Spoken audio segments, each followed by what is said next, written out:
Hey folks, so today is Thursday, November 12th, and this is your daily forecast. So we're on our last unit here, and this unit is on revision, right? So this is going to prep you to turn in your whatever piece of writing you decide to turn in, okay? So the first thing I want you to do is just to read your peers' homework, blogs, and respond to at least two of them, okay?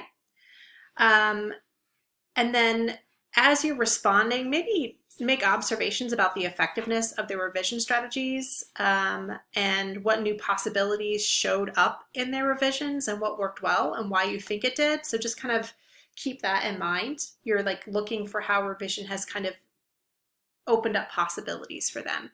In task 2, you're going to continue experimenting with revision. I want you all to use the try this 7.7 prompt, which asks you to think about how research can change what you've written. And so you're going to find an old Tumblr blog of yours, and you are going to think about, okay, how can research change what I've written here? So just to give you an example, I did this once when I wrote the Tumblr poem about haunted houses.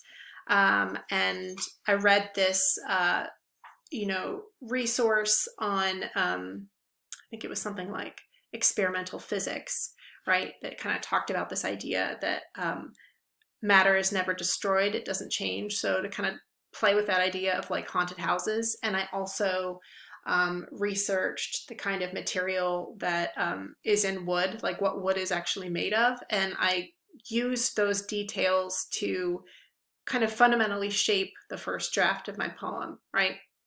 So it's not like you have to do just like, Google some shit, right? But the idea is pick a blog that you've already written and think, what cool piece of information could I find that could change this a little bit, right? And then once you've read that, you're just going to reblog your old piece, link to the piece of research you found, and just write a 2 to 3 sentence reflection about how that source could potentially change how you write or how you might revise that piece, okay? And then I do want you to read your peers' revision experiments. Hopefully at least one of them, that would just be nice, offer them a response about, hey, that's kind of neat. I can see how that could change things for you, right? And then for homework, I want you to choose one of the following tasks below. You can either do try this 7.9 or try this 7.11. And that's just asking you again to revise a low stakes Tumblr post that you've already created, and then use one of those revision strategies to revise that piece, okay? So that is your homework, and let's have a good day.